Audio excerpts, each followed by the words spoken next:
It is time for Sarah's Wiki Corner. Hello, Sarah. Hello. Hello, what are we learning about today on your Wiki Corner? Well, we're right in the middle of our theme week about birds. Birds. So far, we've talked about crows and pigeons, but we're going to get a little more tropical today. And we're going to talk about flamingos. Flamingos? Yes. Okay, all right. So adult flamingos are 4 to 5 feet tall, but they only weigh between 4 and 8 pounds. My golly. They're all legged. You know, pretty much all those skinny legs. So leggy. That lack of body density makes them capable flyers. Flamingos in captivity often require wing clipping to prevent escape. A pair of African flamingos, which had not yet had their wings clipped, escaped from the Wichita, Kansas Zoo in 2005, and one was spotted in Texas 14 years later. 14 years later? Can you imagine that? Jeez, what do they eat, by the way? Fish? Are we getting to that? Well, we are getting to that. Sorry.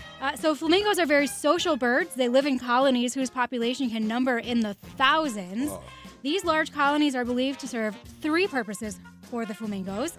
Helps them avoid predators, maximize food intake, and it uses scarce, suitable nesting sites more efficiently. Oh, okay. Yeah. Right, yeah. And a group of flamingos is called a flamboyance or a stand. But I like flamboyance. A flamboyance of flamingos. Yeah, Okay. I like that. I like it too.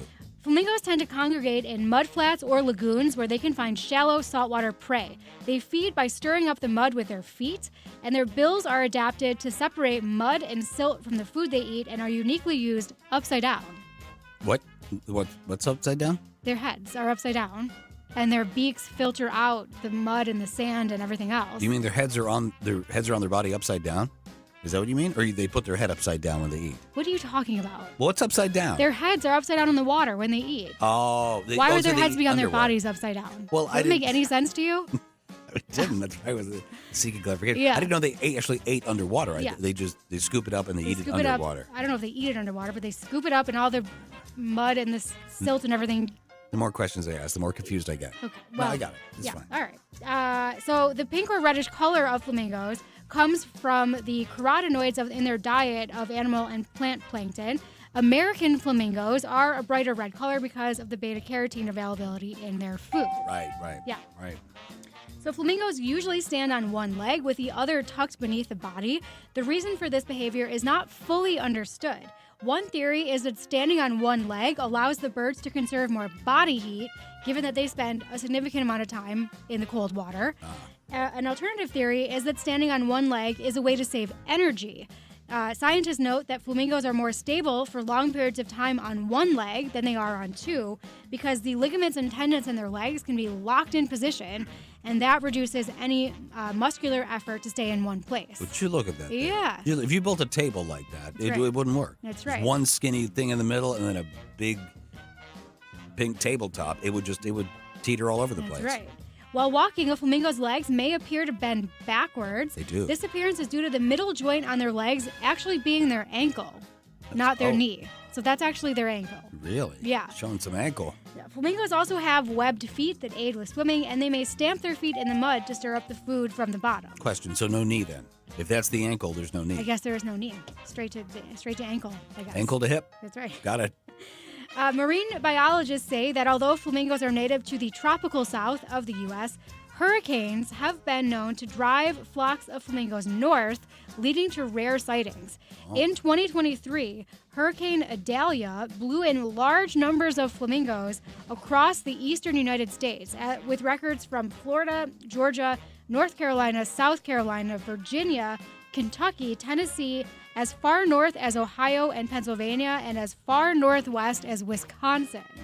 You're telling me there were flamingos in Pennsylvania And Wisconsin. and not just stuck in the ground outside the front of a That's right. mobile home. These populations likely originated from the Yucatan Peninsula. Then they were caught in the storm while en route to Cuba, and then carried until the storm's landfall in the United States, after which they then dispersed and went back on their way to Cuba. But they knew where they were, right? Do they have a good homing? They must, right? Because, if you're trying to get to Cuba and you end up in Wisconsin. Yeah, they're like, this is not how I This is remember not last year. right. It's different. This is different. It's different. The cars Very are newer different. here. Yeah. So the American flamingo is considered an iconic symbol of the state of Florida and is widely featured on merchandise from the state. Yeah. Although the species was a former resident and possible breeder in Florida until the early 20th century, the strong association of flamingos with Florida actually probably originates from the Flamingo Hotel, which was a popular 1920s hotel in Miami Beach. The hotel's strong association with South Florida led to the popularity of flamingo souvenirs from the state, which was further boosted by the captive flamingos kept in Hialeah Park also. Oh, okay. Yeah. All right. Now, you mentioned the plastic flamingos. Those were designed by an American artist named Don Featherstone in 1957, and he named the very first plastic flamingo Diego. Diego the Flamingo. Yeah. In 2009, the city of Madison, Wisconsin, Common Council designated the plastic flamingo as the city's official bird. You know what? Kind of like that. Yeah. I kind of like Well, that. Making it was- a plastic bird your official bird. Yeah, well, it was in honor of a legendary prank in 1979 when a few members of the student government at the University of Wisconsin-Madison planted over 1,000 plastic flamingos on the lawn near the dean's office. Cute. So they decided to make it their official bird, and the flamingo also appears in the logo of the city's professional soccer team. Does it really? Forward Madison FC. Look at that. So- I'm sure they're great. I'm sure You they got to are. lean into those things. Absolutely. You know? All right. You picked out a record to go along with Flamingos, did you, Sarah? Yeah, so we're going to play a song called Pretty Flamingo by Rod Stewart. We'll do it. Sarah, thanks so much. You're welcome.